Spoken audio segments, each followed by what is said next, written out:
नमस्कार, आवाज समाचार में आप सभी का स्वागत है। मैं हूं सीमा। खबरों की शुरुआत करते हैं और सबसे पहले नजर डाल लेते हैं हेडलाइंस पर। पीएम मोदी का आदमपुर एयरवेज दौरा, वायुसेना के जवानों से मोदी जी ने की मुलाकात, पाकिस्तान के झूठ पर दिया करारा जवाब। शिवसेना सांसद प्रियंका चतुर्वेदी का पाक पर हमला, पाकिस्तान को बताया आतंकिस्तान, अमेरिका को भी दी चेतावनी। बॉलीवुड देशभक्ति के मूड में, ऑपरेशन सिंदूर पर सितारों ने किया पीएम मोदी को सलाम। नक्सली बोलकर फंसे बावनकुले, ऑपरेशन सिंदूर पर बयान से मचा सियासी बवाल। भूषण गवई होंगे भारत के नए मुख्य न्यायाधीश, न्यायपालिका में समावेशिता की नई मिसाल। और पंजाब में जहरीली शराब का कहर, 16 की मौत, आप सरकार पर सिरसा का हमला। और अब खबरें विस्तार से।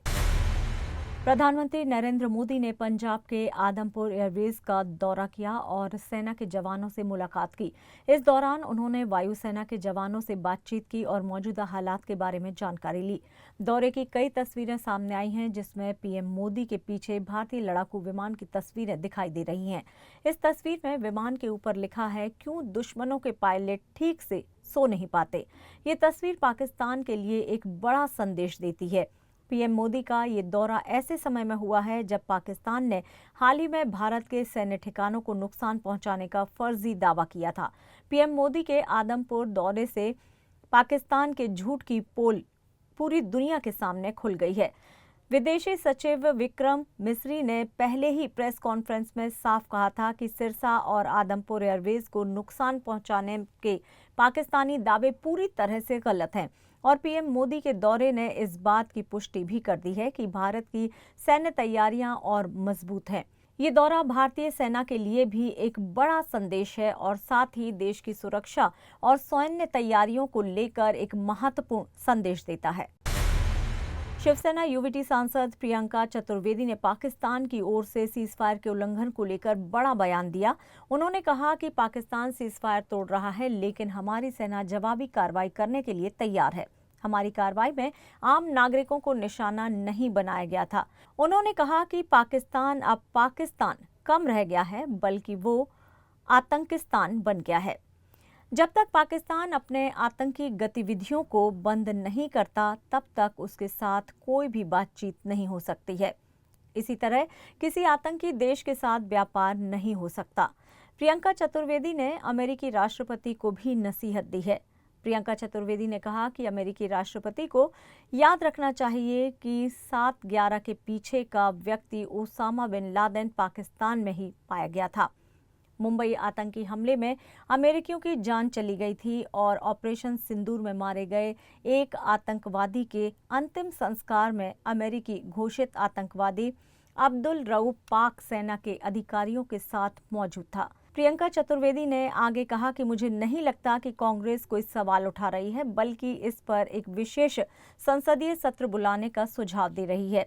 मुझे यकीन है कि एक और सर्वदलीय बैठक होगी जिसमें सभी दलों को बताया जाएगा कि अमेरिकी राष्ट्रपति ट्रंप ने युद्ध विराम की घोषणा क्यों की। प्रियंका चतुर्वेदी ने कहा कि पूरे देश में यही भावना है कि पाकिस्तान के साथ कोई बातचीत नहीं हो सकती। जिस तरीके से पाकिस्तान एकदम घबराकर अमेरिका के पास गया कि सीज फायर चाहिए, और जो खबरें वहां से निकल कर आ रही हैं कि कोई उनका जो न्यूक्लियर एरिया था वहां पे कोई मिसाइल पड़ा है, उसके चलते इस पे कोई रोक लगाई गई है।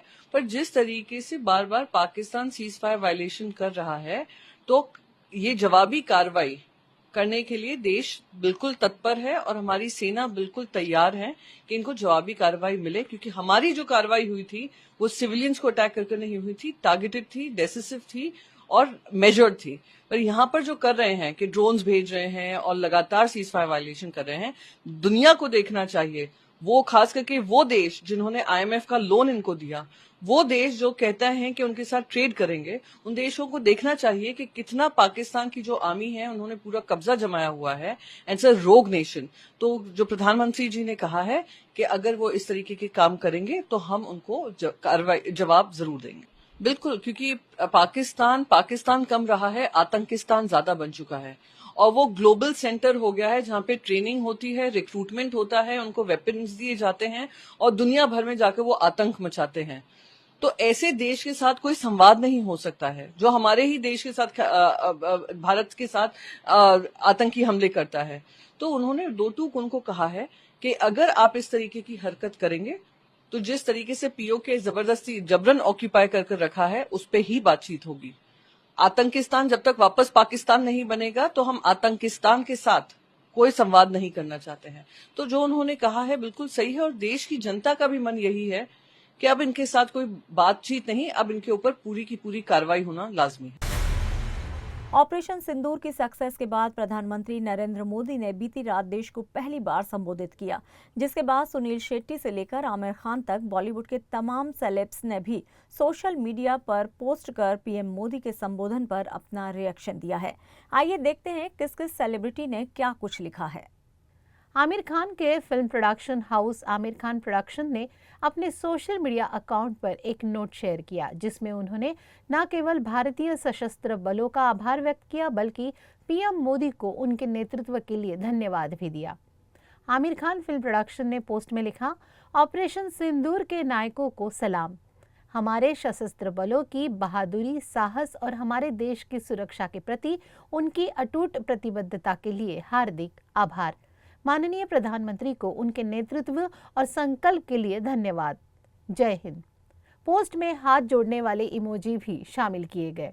वहीं बॉलीवुड एक्टर सुनील शेट्टी ने भी पीएम मोदी के संबोधन पर अपना रिएक्शन दिया है।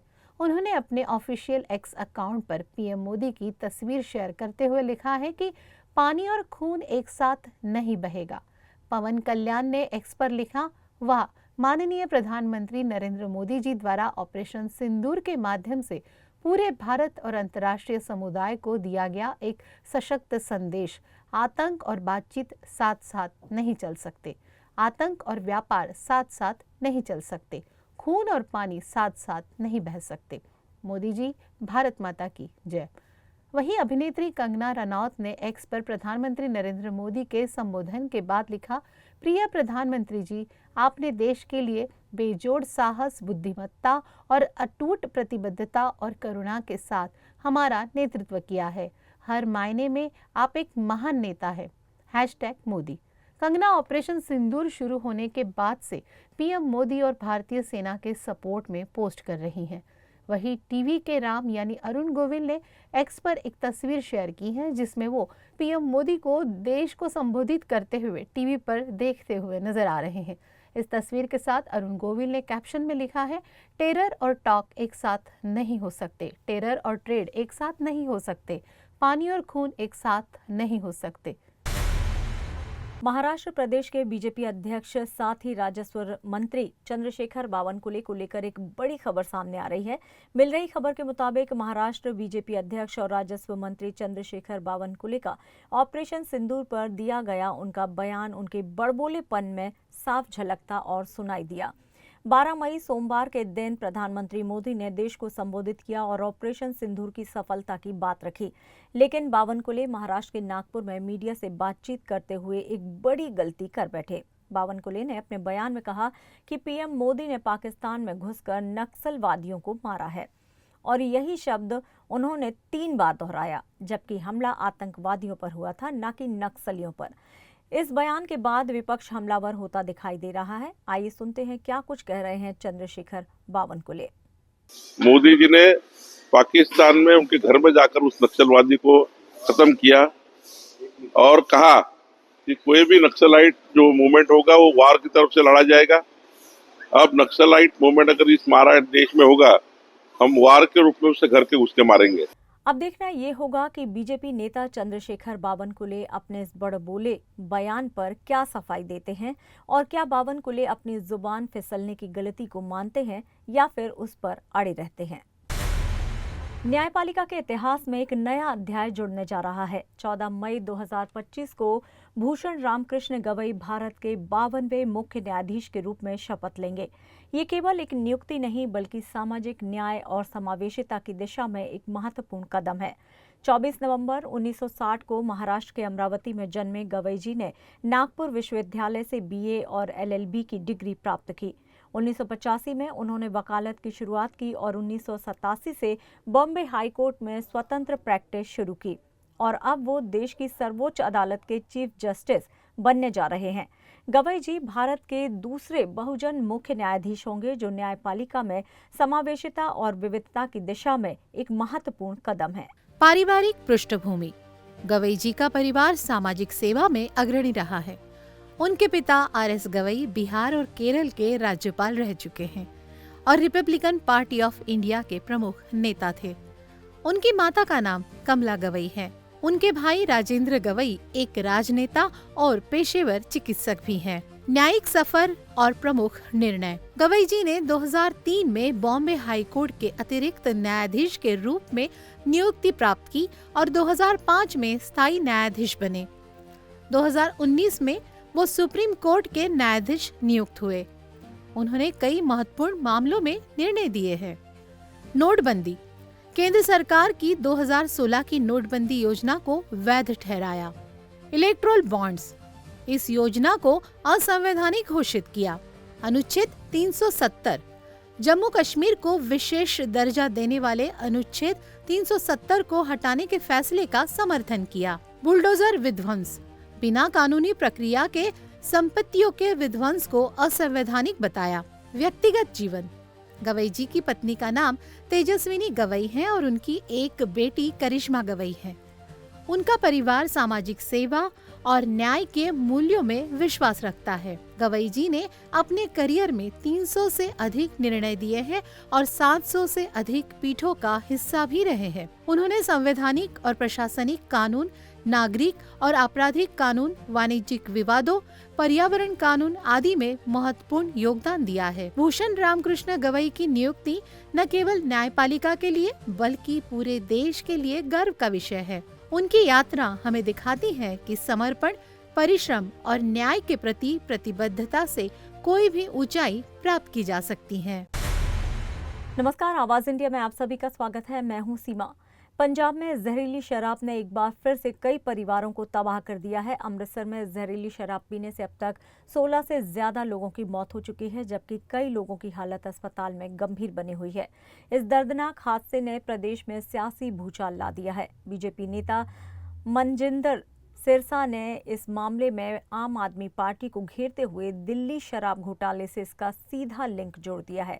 सिरसा का आरोप है कि शराब माफिया को आम सरकार का संरक्षण मिला हुआ है और अब पंजाब की जमीन भी उसी मॉडल पर तबाह की जा रही है। पंजाब में जहरीली शराब पीकर लगभग 16 से ज़्यादा लोग अब तक मर चुके हैं और कई अभी अस्पतालों में अपनी मौत की लड़ाई लड़ रहे हैं। अरविंद केजरीवाल और मनीष सिसोदिया जो अपने आप को अनक्राउंड किंग बनाकर बैठे हैं, ये कल की ही फोटो है। मनीष सिसोदिया एज मुख्यमंत्री बनकर पंजाब भवन में मीटिंग ले रहे हैं। देखिए, एक हारा हुआ MLA जिसको दिल्ली के लोगों ने हराकर भेजा, भगौड़ा है दिल्ली से, जो वो पंजाब में मुख्यमंत्री के रूप में बैठकर मनीष सिसोदिया अनकॉन्स्टिट्यूशनली इस बैठक को ले रहे हैं।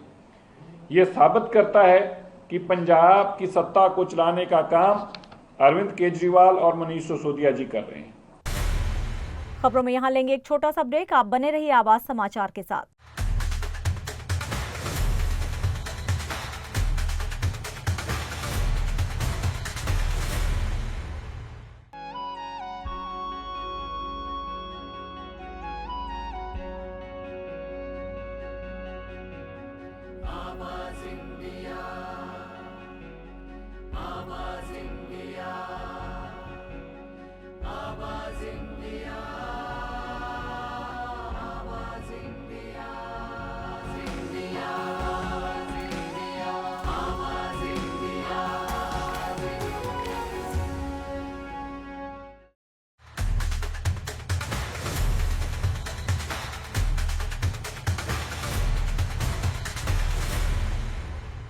ब्रेक के बाद एक बार फिर से आप सभी का स्वागत है। बढ़ते हैं अपनी अगली खबर की ओर।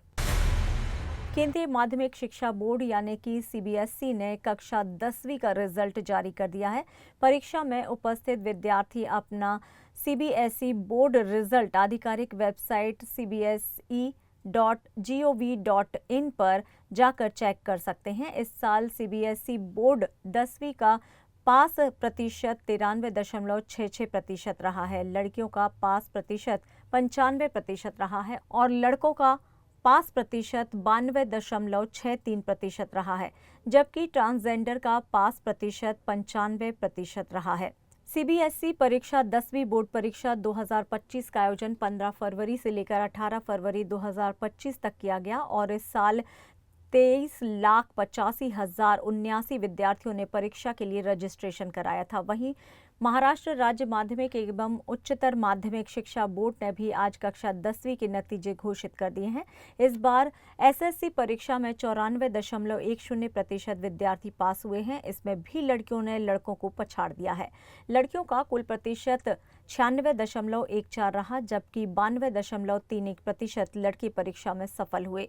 कोंकण संभाग 98.82% के साथ शीर्ष पर रहा, जबकि नागपुर 90.78% के साथ सबसे निचले स्तर पर रहा है। बोर्ड के अनुसार इस परीक्षा के लिए 15,58,020 छात्रों ने पंजीकरण कराया था और 15,46,579 छात्र परीक्षा में शामिल हुए, जिसमें से 14,55,433 छात्र उत्तीर्ण हुए हैं। कांग्रेस के वरिष्ठ नेता विजय वड़ट्टीवार ने प्रधानमंत्री मोदी के संबोधन पर सीधे हमला बोला है। विजय वड़ट्टीवार ने कहा है कि पीएम मोदी का भाषण सिर्फ दिखावा था और वो इसमें असहाय नजर आए। उन्होंने कहा कि मोदी सरकार ने पहले पाकिस्तान के व्यापार बंद करने की बात कही, फिर संघर्ष विराम की ओर बढ़े और अब उसी फैसले को एक बड़ी जीत के तौर पर पेश किया जा रहा है। विजय वड़ट्टीवार का कहना है कि प्रधानमंत्री का भाषण जनता को गुमराह करने वाला था और इसमें कोई ठोस रणनीति नहीं झलकी। मिनिस्टर के भाषण से देश को एक विश्वास और आत्मविश्वास बढ़ाने की जो बात थी वो दिखी नहीं। उनके भाषण से कल हमें जो एक अमेरिका को डराने वाला, अमेरिका को दबाने वाला, उनको हम डरते नहीं, इस तरह से इनके भाषण में ये दिखना चाहिए था, पर वो कल दिखा नहीं। और बार बार पाकिस्तान का नाम लेने की जरूरत ही नहीं। पाकिस्तान बहुत चिल्लर है हमारे सामने, और कल बार बार वो नाम आया। और जिस तरह से ट्रम्प ने बोला कि हम लोग व्यापार बंद करने की धमकी दी करके भारत झुका, या पाकिस्तान को मानना पड़ा, भारत को मानना पड़ा, तो कल के भाषण में मुझे जो दिखा वो आत्मविश्वास नहीं दिखा, तो हतबलता दिखी। बीसीसीआई ने आईपीएल 2025 के बाकी बचे मैचों का शेड्यूल जारी कर दिया है। भारत और पाकिस्तान के बीच हुए युद्ध के कारण इस लीग को एक सप्ताह के लिए स्थगित कर दिया गया था। अब ये लीग दोबारा से 17 मई से शुरू होगी। बीसीसीआई ने बयान जारी कर इस बात की जानकारी दी है और बताया है कि सरकार सुरक्षा एजेंसियों से बात करने के बाद ये फैसला ले पाई है। लीग का फाइनल पहले 25 मई को खेला जाना था, लेकिन अब 3 जून को खेला जाएगा। बीसीसीआई ने बाकी बचे मैचों के लिए 6 शहरों को चुना है। बीसीसीआई ने जिन 6 शहरों को चुना है उनमें बेंगलुरु, जयपुर, दिल्ली, लखनऊ, मुंबई, अहमदाबाद शामिल है। 17 मई को पहला मैच रॉयल चैलेंजर्स बेंगलुरु और कोलकाता नाइट राइडर्स के बीच खेला जाएगा, जो कि एम चिन्नास्वामी स्टेडियम में होगा। प्लेऑफ में पहला क्वालिफायर 29 मई, लैमिनेटर 30 मई, क्वालिफायर 2 1 जून और फाइनल 3 जून को खेला जाएगा। प्लेऑफ और फाइनल मैच कहां खेले जाएंगे, ये बीसीसीआई ने अभी तक नहीं बताया है। वहीं विदेशी खिलाड़ियों को लेकर संशय बना हुआ है। कई विदेशी खिलाड़ी वापस अपने देश लौट गए हैं। मीडिया रिपोर्ट्स की मानी जाए तो ऑस्ट्रेलिया के खिलाड़ी अब आईपीएल में वापसी नहीं करेंगे। महाराष्ट्र के ठाणे जिले के शाहपुर तालुका से एक दर्दनाक खबर सामने आई है, जहां आसमानी बिजली गिरने से 2 युवकों की मौके पर ही मौत हो गई, जबकि एक युवक गंभीर रूप से घायल बताया जा रहा है। मिल रही जानकारी के मुताबिक शाहपुर तालुका के जाम्बुलवाड़ गांव में ये हादसा हुआ है, जब सोमवार की देर रात के समय अचानक बारिश शुरू हो गई। उस दौरान 3 युवक बारिश से बचने के लिए एक पेड़ के नीचे जाकर खड़े हुए थे, तभी उन पर आकाशीय बिजली गिर गई। इस भीषण हादसे में दिनेश नारायण सोगिर और नयन भगवान सोगिर की मौके पर ही मौत हो गई, जबकि कालूराम सखाराम वाख गंभीर रूप से झुलस गया। घायल युवक को तुरंत शाहपुर के उपजिला अस्पताल में भर्ती कराया गया है, जहां उसका इलाज अभी भी जारी है। घटना की खबर मिलते ही गांव में मातम छा गया और बड़ी संख्या में लोग अस्पताल पहुंच गए। प्रशासन की ओर से पंचनामा और राहत कार्य शुरू कर दिए गए हैं। वहीं 2 युवाओं की असमय मौत ने पूरे गांव को सदमे में डाल दिया है। और यहां पर लेंगे एक और छोटा सा ब्रेक। आप बने रहिए आवाज समाचार के साथ।